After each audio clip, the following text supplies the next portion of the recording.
Саламатсыңарбы балдар? Бүгүнкү сабактын темасы мезгилдүү бөлчөктөр. Баарыбыз сабакка балдар?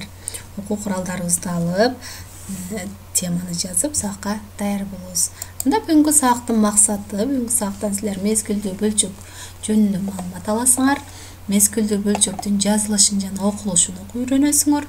Жана мезгилдүү бөлчөктүн түрлөрүн үйрөнө аласыңар. Ошондой эле мезгилдүү бөлчөктөрдү салыштырууну жана мезгилдүү бөлчөккө тиешелүү мисал маселелерди чыгарууну үйрөнөсүңөр. Анда жаңы темага кирүүдөн мурда өтүлгөн темаларды кайталап алалы. Бул өтүлгөн сабак темалардын ичинен түзүлгөн 4 суроого ар бир окуучу жооп бергенге аракет кылгыла. Жөнөкөй бөлчөктөргө мисал келтиргиле. Жөнөкөй бөлчөктөр деген эмне? Кандай мисалдарды келтирсек болот? Экинчи бул жөнөкөй бөлчөктөрдү ондук бөлчөктөрүнө кандай түрдө келтиребиз? Биз мурдагы сабакта өттүк. Бул дурус бөлчөк менен буруш бөлчөктүн айырмасы андан кийин жана аралаш бөлчөктөрдү кантип буруш бөлчөккө келтиребиз? Эми окуучулар бул суроолорго дайыма ар бир окуучу жооп бергенге аракет кылгыла. Макулбу? Анда бүгүнкү сабактын планы бул чектүү ондук бөлчөктөр биринчи, экинчи чексиз ондук бөлчөктөр, үчүнчү чексиз мезгилдүү ондук бөлчөктөр жана төртүнчү сабакты мисал маселелерди иштөө аркылуу бышыктайбыз. Жана бүгүнкү сабакта берилген түйүндүү түшүнүктөр бул жерде берилди. Бул түйүндүү түшүнүктөргө сабактын жүрүшүндө ар бирине аныктама берип өтөбүз. Анда биринчи план. Биринчи план бул ондук бөлчөктөр 3 түргө бөлүнөт. Бул чектүү ондук бөлчөктөр, чексиз ондук бөлчөктөр жана чексиз мезгилдүү ондук бөлчөктөр болот. Эми бул биринчи планда чектүү ондук бөлчөктөргө токтолобуз. Чектүү ондук бөлчөктөр. Биз мурдагы сабак жөнөкөй бөлчөктөрдү ондук бөлчөктөргө келтирүүнү үйрөнгөнбүз. Анда биз бул сыяктуу мисалдарды иштегенбиз. Карагыла, 25тен 7 деген сан берилди. Бул бир эле учурда жөнөкөй бөлчөк, ошол эле учурда дурус бөлчөк. Бул бөлчөктү ондук бөлчөктөрүнө келтирүү үчүн 7 санын 25 санына бөлүшөбүз керек. Демек, 7 санын 25 санына бөлсөк, анда бул 7 0дон берип, жана 0ду алып түшүп, 0ду берип, тииндиге дагы үтүрдү ажыратып, андан кийин 2-ни беребиз, 50 болот. 25ке андан кийин дагы бир 0ду алып түшөбүз, жетишпеген үчүн, аз болгон үчүн бул 200гө 8ден беребиз, жана жыйынтык калдык 0 чыгып, жыйынтыгыбыз 0,128ге барабар болду. Жана ошол эле сыяктуу 8ден 11 деген бул дагы бир эле учурда жөнөкөй бөлчөк, ошол эле учурда буруш бөлчөк. Бул буруш бөлчөктү ондук бөлчөктөрүнө келтирсек, анда 11ди 8ге бөлөбүз. 11ди 8ге бөлсөк, бул бөлүүнүн эрежесин пайдаланып, бул жерде мамыча түрүндө бөлүп, 1,1000/375 деген санды алдык. Эми балдар көңүл бургула, бул жерде экөөндө тең, эки мисалда тең. Бөлүү процессинде кандайдыр бир этаптан кийин калдыгы 0га барабар болду. Бул жерде да 0га барабар болду. Чектүү ондук бөлчөктөр, демек бул бөлүү процессинде кандайдыр бир этаптан кийин калдыктары 0га барабар болгон бөлчөктөр болуп эсептелинет. Бул 0,128 жана 1,1375 деген булар чектүү ондук бөлчөктөр болот. Эми биз мурдагы сабакта иштеген жөнөкөй бөлчөктөрдү ондук бөлчөктөргө келтирүүдө иштеген мисалдарыбыз баары чектүү ондук бөлчөктөргө мисал боло алат экен. Түшүндүкпү чектүү ондук бөлчөктөрдү? Анда экинчи план. Чексиз ондук бөлчөк. Эми карагыла, чексиз ондук бөлчөк дайыма эле биз жөнөкөй бөлчөктөрдү ондук бөлчөктөргө келтирүүдө чектүү ондук бөлчөктөр чыга бербейт. Мисалы, 14төн 5 деген санды ондук бөлчөккө келтирүүдө бул дурус бөлчөк, 5ти 14кө бөл деген. 5ти 14кө бөлсөк, бул бөлчөк мамыча түрүндө бөлүнүшү көңүл бурсаңар, бул жерде тииндиде сандар бөлүү процесси дайыма калдык 0га барабар болбостон уланып кетип бара жатат. Бул жерде дагы байкаган болсоңор, өтүрдөн кийин канча сан турат? 7 цифра турат. Бул дагы бардык цифрасы эмес болгону, бул дагы ушинтип уланат деген мааниде бул өтүрлөр коюлган. Эми байкасаңар бул жерде өтүрдөн кийинки сандар бири-бирине окшош эмесе 3, 5, 7, 1, 4, 2, 8 деген сыяктуу бул ар түрдүү сандар болуп жатат. Демек, чексиз ондук бөлчөк деген бул бөлүү процессинде ушул тийиндиде өтүрдөн кийинки сандар ар түрдүү болсо, анда бул чексиз ондук бөлчөк болуп эсептелет экен. Мында цифралар кайталанбайт, ар түрдүү цифралар болот. Түшүнүктүү болдубу чексиз ондук бөлчөк? Демек, чексиз ондук бөлчөктө биз кандайдыр бир этапка чейин улантып, андан кийинкисин точкалар менен же болбосо чекиттер менен толуктап коет экенбиз. Анда 3-чү план. Чексиз мезгилдүү ондук бөлчөк деген эмне? Чексиз мезгилдүү ондук бөлчөк бул өтүрдөн кийин чексиз көп цифралардан турса, болгондо да ал өтүрдөн кийин кандайдыр бир орундан баштап бир цифра же бир нече иреттелген цифралардын бирикмеси же болбосо көптүгү улам кайталанган бөлчөк. Түшүнүктүү болдубу? Чексиз мезгилдүү ондук бөлчөк. Буну эреже дептерге жазып алабыз эрежени. Демек, бул түрдөн кийин чексиз цифралар болот экен. Жана ошол цифралар бир эле цифралардын кайталанышы же болбосо кандайдыр бир цифралардын топтомунун кайталанышы бул чексиз мезгилдүү ондук бөлчөк болуп эсептелет. Өтүрдөн кийин кайталанчу цифралардын бирикмеси ошол ондук бөлчөктүн мезгили деп аталат. Мисалы, бул жерде 15 бүтүн мезгили 9 деген сан берилди.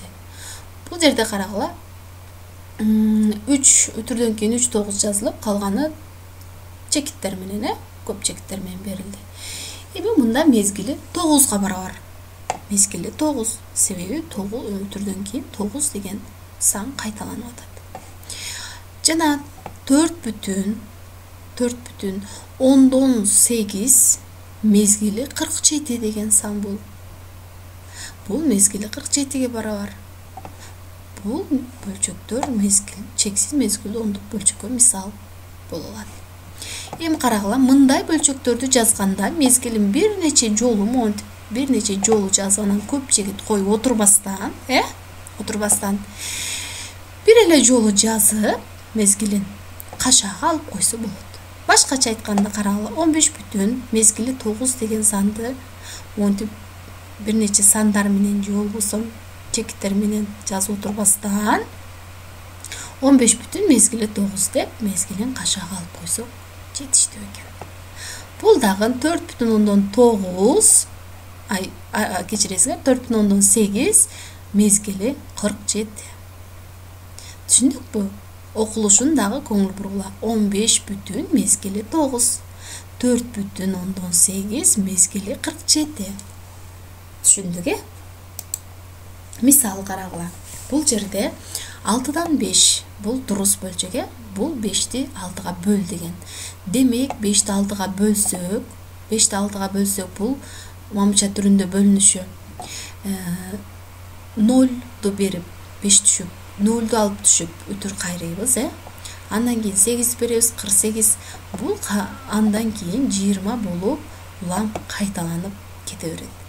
Демек, мында биз алынган бул жыйынтык чексиз мезгилдүү бөлчөк болуп эсептелет экен.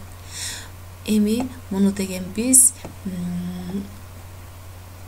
мындай түрдө 4,8 мезгили 3 деп жазып койсок болот. Демек, мында деген байкаган болсоңор, кайсы саны 3 саны кайталанып кетип барат. Демек, бул деген чексиз мезгилдүү бөлчөк болуп эсептелет. Дагы бир мисал, 9дан 7 деген. 9дан 7 бул 7-ни 9га бөл деген. Бул дагы дурус бөлчөк. Бөлсөк, 7ге 9га бөлсөк, мында жыйынтык 70 0ду кайрыйбыз, 0ду алып түшүп, түрдү кайрыйбыз. Жана 7ден берсек 63, калган этаптарында да ушул эле сандар кайталанып барат. Демек, мында жыйынтык 0 бүтүн мезгили 7 деген сан келип чыгат. 0 бүтүн мезгили 7. Эми мында 7 саны кайталанат жатат. Демек, муну кашанын ичине 0 бүтүн мезгили 7 деп жазып койсок болот. Түшүнүктүү болдубу? Мисалы, эми карагыла, чексиз мезгилдүү ондук бөлчөк экиге бөлүнөт. Таза мезгилдүү, аралаш мезгилдүү. Эми таза мезгилдүү бөлчөк деген бул эмне? Бул ондук бөлчөктө мезгил үтүрдөн кийин эле башталат. Мисалы карагыла, 5 бүтүн мезгили 3, 96 бүтүн мезгили 65, 74 бүтүн мезгили 123.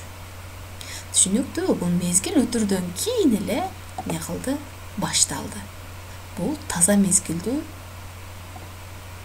ондук бөлчөк болуп эсептелет.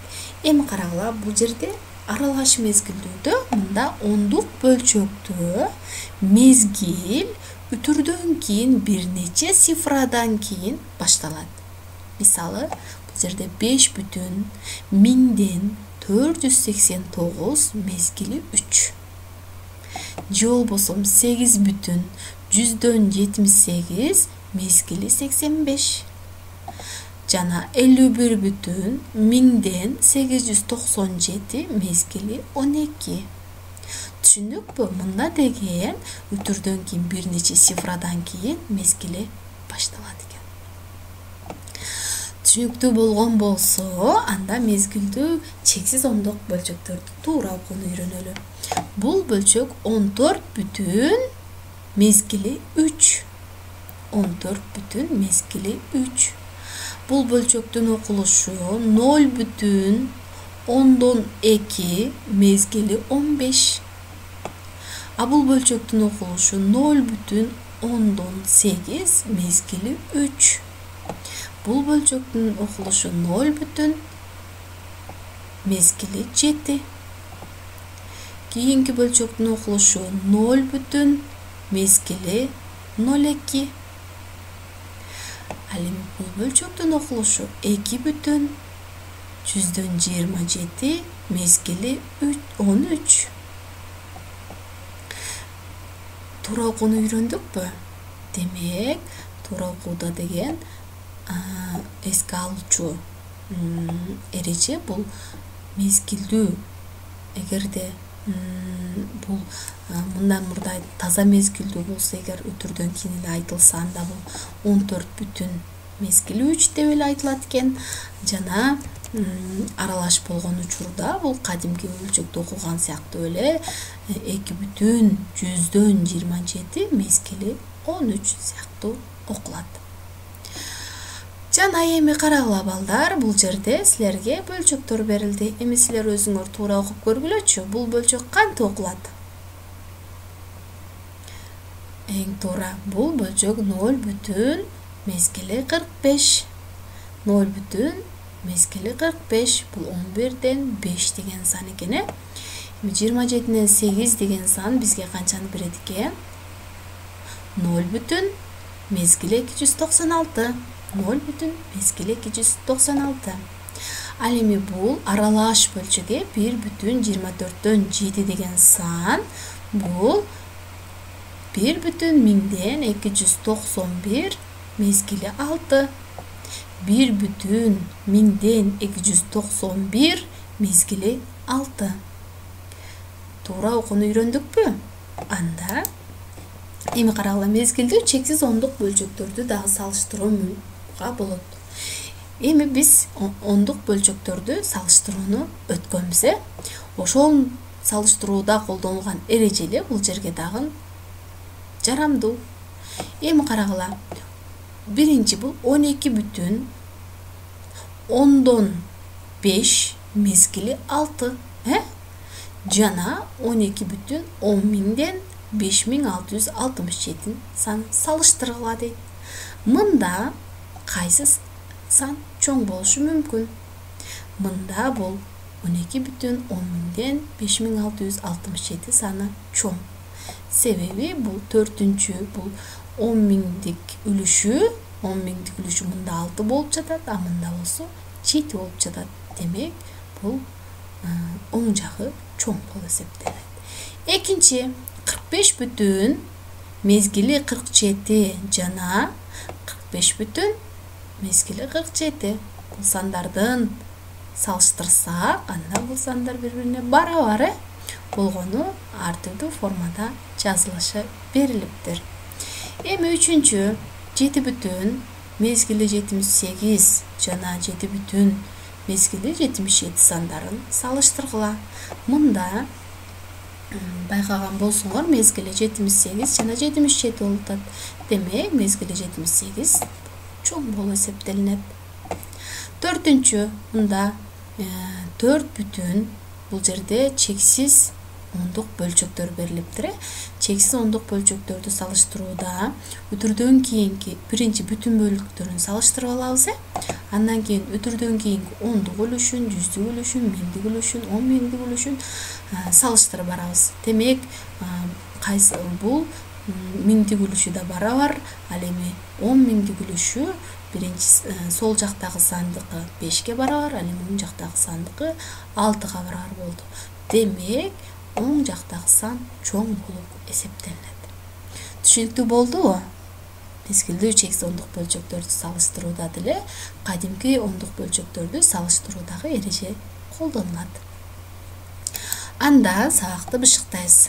Анда сабак түшүнүктүү болгон болсо, мисал маселелерди чыгарып түшүнүктүү болгон болсо, анда китепте берилген мисалдарды чыгара аласыңар деген ишеничтемин.